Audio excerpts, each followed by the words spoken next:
Caminhando e Contando de hoje vai falar sobre educação. Está aqui ao meu lado o professor Rabelo. Boa tarde, professor. Boa tarde. Eu gostaria que o senhor se apresentasse para o nosso público.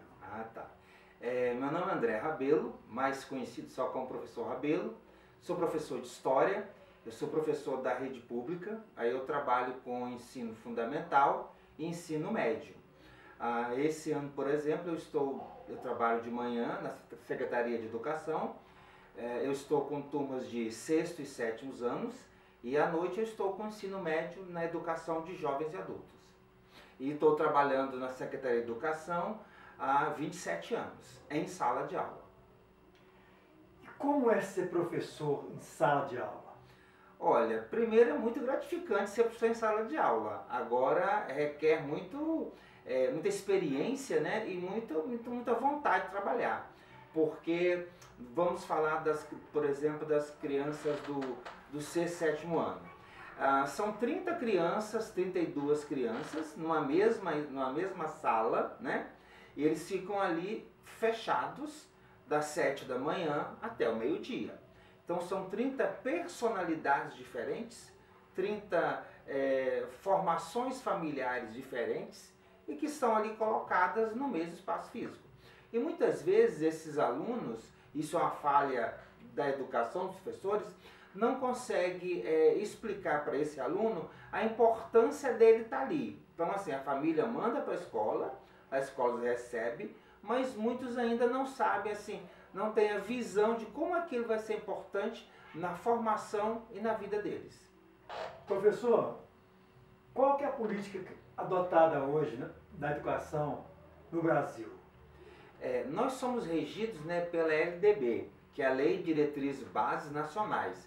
Então ali é uma lei de 96 e ela vem sendo atualizada, né, reformada de lá para cá, mas ali está todos os parâmetros do ensino, tanto o ensino fundamental quanto o ensino médio e até as faculdades, né? Então assim, as secretarias de educação estaduais, elas, né, são regidas pela LDB, mas cada uma delas podem ter projetos, né, em cima das realidades regionais. No caso de Brasília, nós temos o Currículo em Movimento, que ele que norteia, né, a educação. Isso ele já tem 5 ou 6 anos já. Mas agora, né, com o novo governo, com o governo libanês, está fazendo-se uma consulta para ver se continua esses parâmetros ou o que pode mudar, né?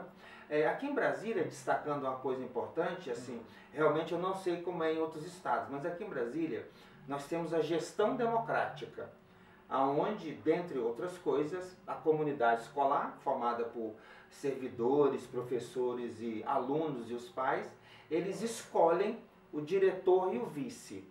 Inicialmente era um mandato de 2 anos, mas agora estão ficando 3 anos. E isso é muito importante para que a comunidade possa começar a participar da escola. Nós não temos essa tradição no Brasil, como por exemplo nos Estados Unidos, onde a comunidade é muito presente na escola. Aqui no Brasil, como nós vivemos sempre, né, nos estados autoritários, nós temos uma educação autoritária, então assim, o pai normalmente ao longo dos anos ele era excluído desse processo escolar. E nos últimos anos, né, tem se tentado chamar esse pai para que ele participe mais, né, da escola, que seja um complemento à casa dele. Rabelo, você é formado em História. Qual a importância da disciplina História no currículo? É muito importante o estudo de História, né? O Brasil é um país jovem, mas já tem, né, já aconteceu muita coisa aqui em 500 anos. E o importante é a gente sempre fazer um link do passado com o presente. Porque assim, a história ela explica por que as coisas são do jeito que são hoje. Em todos os aspectos, sociais, políticos, né, étnicos, todos os aspectos, né, nós vivemos hoje o resultado, né, do que a sociedade viveu nos anos anteriores que nós vivemos. Então, assim, na sala de aula, o que nós precisamos fazer como professores de história? Está sempre relacionando, olha, esse fato aconteceu aqui durante o Império no Brasil ou durante a colônia, e o reflexo disso é o que está acontecendo aqui agora. Por exemplo, né? Por que o Brasil é o Brasil como está hoje? Porque a nossa economia foi baseada no latifúndio, que é a grande propriedade, na monocultura para exportação, né? E com a mão de obra escrava. Então, assim, durante quase 400 anos, a economia brasileira é baseada nesses 3 pontos. Então, assim, permanece hoje o latifúndio, permanece hoje a precarização da mão de obra. Nós tivemos agora, no final do governo Temer, né, praticamente a extinção das leis trabalhistas, que foram criadas, né, lá a partir do governo de Getúlio, mas a luta sindical é anterior ao governo Getúlio. Então, assim, agora nós perdemos as leis trabalhistas praticamente. Então, podemos fazer uma associação, não exata, mas, né, entre a escravidão e o fim das leis trabalhistas. Seria mais ou menos, se a gente for criar um link, seria mais ou menos o seguinte: um senhor de escravos chegar na senzala e dizer, olha, vocês trabalham muito, mas eu vou precisar de mais sacrifício de vocês. Eu vou querer que vocês trabalhem mais e comam menos. Será que os escravos iam gostar dessa proposta? É o que está acontecendo com a gente hoje, né? Nós vamos trabalhar mais com a reforma da Previdência, né? Nós vamos trabalhar mais e vamos receber menos, né? E pedem essa cota de sacrifício da população, que eu e muita gente não concorda de jeito nenhum. Se querem efetivamente fazer alteração na Previdência, vamos começar pelo andar de cima, pelos mais ricos. Vamos começar a taxar o imposto sobre herança, vamos taxar os bancos, vamos taxar as aplicações financeiras. Aí, depois disso, aí sim vamos ver nós que somos trabalhadores, assalariados. Mas é uma reforma que só nos atinge, né? E na sala de aula, quanto ao ensino de história, nós estamos tendo um outro problema nos últimos anos, que é essa proposta da escola sem partido. Na verdade, é uma escola com partido, né? Esse sem partido é só sem as ideias progressistas. Elas que estão sendo, né, criminalizadas. Então, assim, o professor, de uma forma geral, mas especificamente o professor de história, ele tem sofrido um policiamento dentro de sala de aula. Então, assim, a gente conhece casos de professores que são gravados e depois, num contexto, né, sem que ele saiba, lógico, e isso é exposto na mídia, nas redes sociais, num contexto deslocado daquele tema. Porque, assim, não tem como a gente dar aula de história sem falar em governo, sem falar em partido político, sem falar em sociedade, né? Tudo está interligado.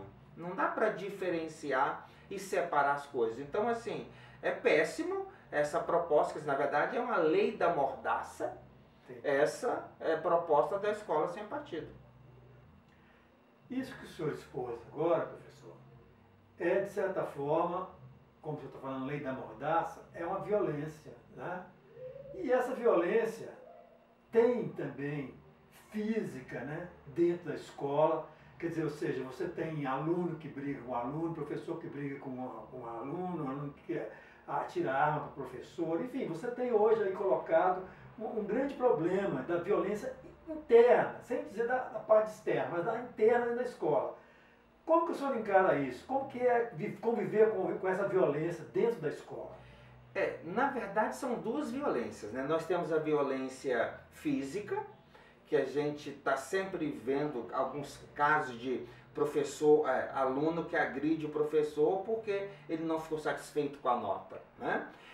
Nós temos muita violência entre os alunos, porque parece que não há, em muitos casos, não há o diálogo em casa. Então quer se resolver tudo com a força física. Então é muito comum, né, nas escolas, alunos ou alunas brigarem porque não exercitam o diálogo. Não tem o diálogo em casa, então quando não há diálogo, você resolve as coisas a partir da violência. E aí fica perigoso porque é a lei do mais forte, né? Claro. E nós sofremos também a violência psicológica, né? Então, assim, é muita pressão, né, em cima do professor, são muitas realidades ali dentro de sala de aula, e há realmente o bullying, né? Existe o bullying que os professores, né, fazem o máximo para evitar entre os alunos, né, ou com os alunos. A gente não permite que um aluno faça bullying com outro, mas nós também acabamos sofremos de bullying, né, por parte dos alunos. Então a relação injusta, porque nós professores, de uma forma geral, nós temos lá o livro didático, que isso é muito bom, porque o MEC, né, oferece livro didático, isso é muito bom. Mas assim, além do livro didático, nós temos um data show na escola, mas a nossa tecnologia se resume a isso, basicamente. E os alunos, todos eles têm celulares, né? Com a internet existe um mundo, né, atrativo, e nós temos que competir, né, com esse mundo muito atrativo, né? E lembrando que ser professor é uma profissão, né? Alguns dizem que é sacerdócio, mas eu não concordo com isso. É uma profissão como outra qualquer, né? Que temos que desempenhá-la bem. Outra coisa, para ser professor, o que nós precisamos? Gostar dos alunos, né? Gostar de criança, pré-adolescente e adolescente, que esse é o nosso público-alvo, né? Então, primeiro assim, você precisa gostar muito de lidar com gente, de estar com gente, porque você vai estar ali no dia a dia.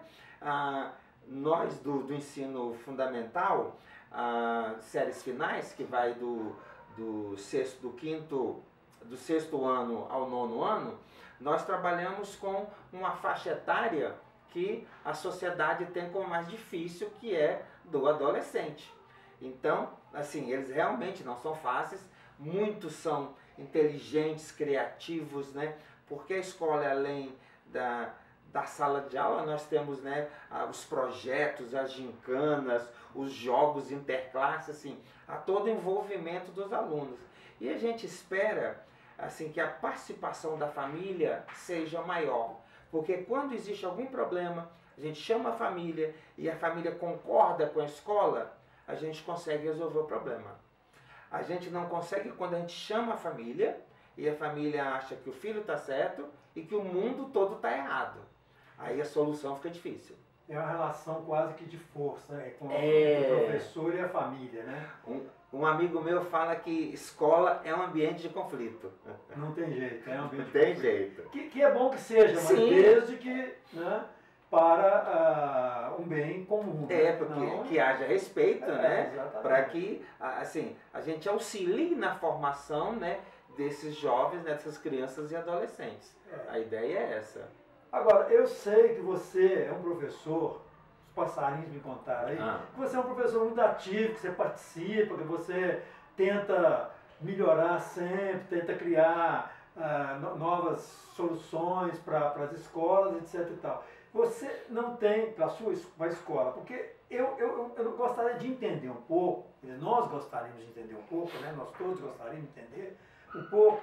Por exemplo, aqui em Brasília, as escolas, algumas escolas são ótimas, escolas públicas, né? E algumas escolas têm grandes problemas. Não necessariamente a escola que está na periferia ou a escola que está no plano piloto. Isso é um problema do governo ou é um problema do professor? Olha, assim, os professores do DF, de uma forma geral, todos são muito bons, porque todos fazem um concurso, né? Todos têm que ser formados, têm ensino superior, e muitos têm especializações, têm mestrado, doutorado, mas o básico é prestar um concurso. Então, assim, você já tem um grupo muito bom.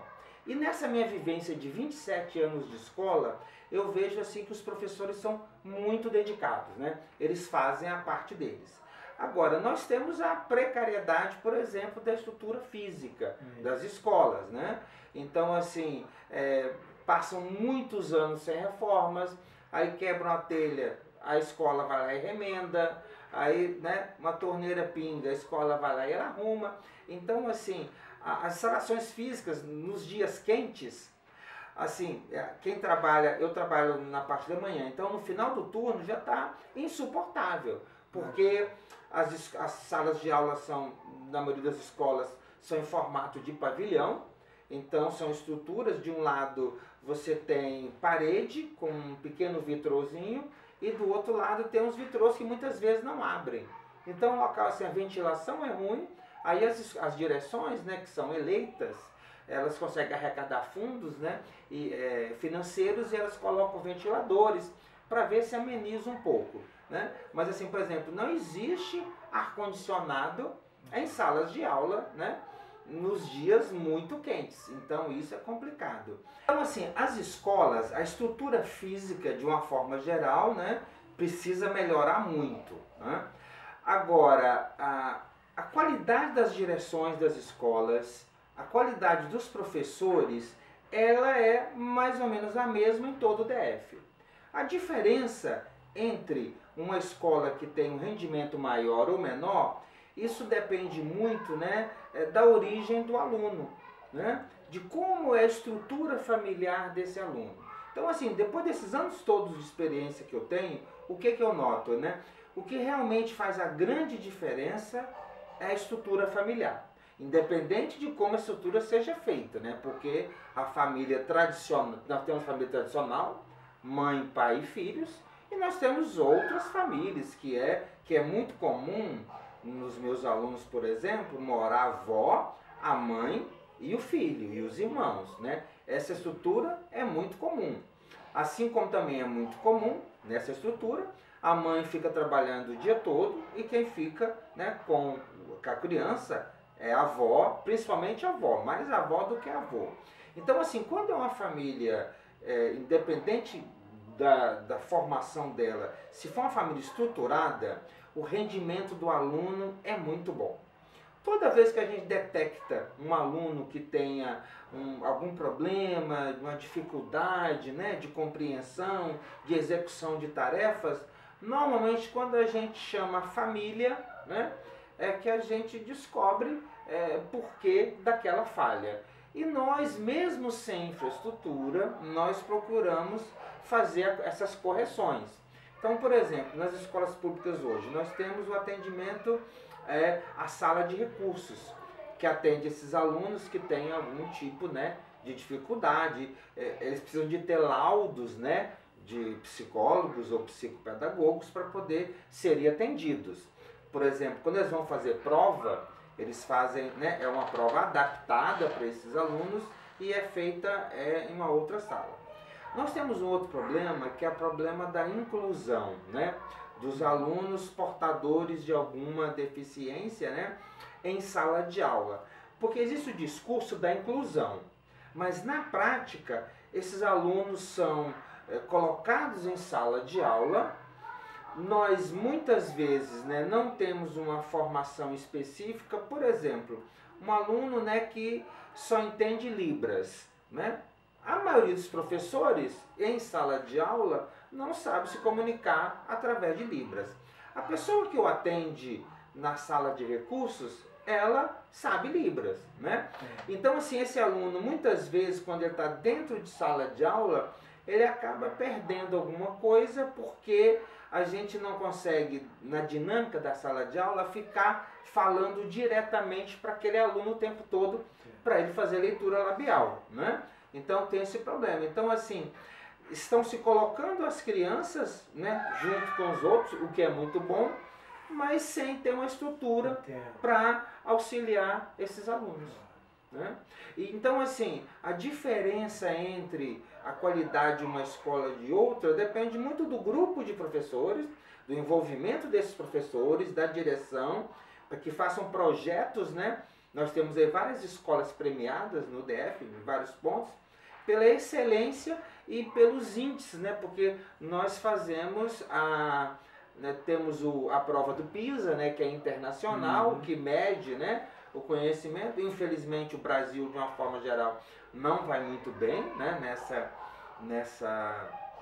nessa prova. Sim. Mas nós temos também, né, provas que são feitas, né, no DF ou pelo MEC no Brasil, para poder medir, né, o conhecimento, né, medir a aprendizagem dos alunos. Temos também a Olimpíada de Matemática, né, que também é feita para... E tem até premiação, né, tem a disputa na escola, na regional, no estado, depois nacional. Então, assim, a qualidade dos profissionais dentro do DF ela é muito parecida.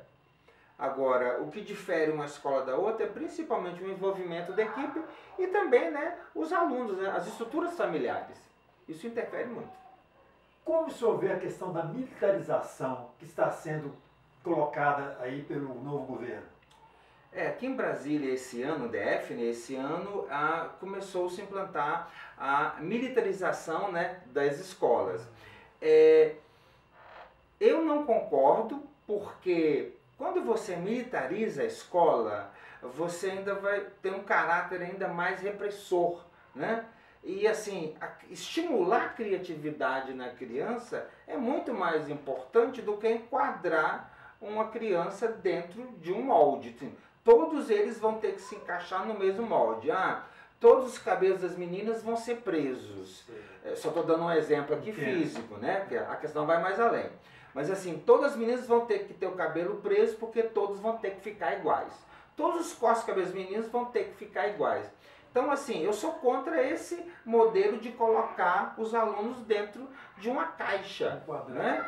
Eu tenho aquela ideia de quando você vai viajar, tem que colocar a bagagem de mão dentro de uma caixinha. Se não encaixar naquela caixinha, né, não serve, está fora do padrão. Então eu sou contra. E assim, quando você permite a militarização, está dizendo que nós, professores, é que somos incompetentes, que tem que vir alguém de fora para poder resolver uma questão que é nossa. Assim como eu não me vejo sendo professor e trabalhar num quartel da PM para substituir um PM. Né? Então, assim, são profissões diferentes. E outra coisa, a militarização, ela é uma gestão que gasta muito mais dinheiro do que a escola convencional. Então, assim, se nós não temos dinheiro suficiente para as nossas escolas, como é que tem dinheiro extra para a militarização? Né? Então, assim, eu sou contra esse modelo. E muitos pais, né, eu vejo alguns pais dando depoimento, né, nos meios de comunicação, dizendo assim, eu vou colocar meu filho numa escola militar ou militarizada, porque lá ele vai obedecer. Então, assim, esse obedecer, o pai está terceirizando para a escola, ele não está dando conta, ele quer que a escola que eduque, que dê limites ao filho dele. Né? Eu me lembrei de outra coisa, se você me permite. Outro problema que a gente enfrenta em sala de aula é a palavra não.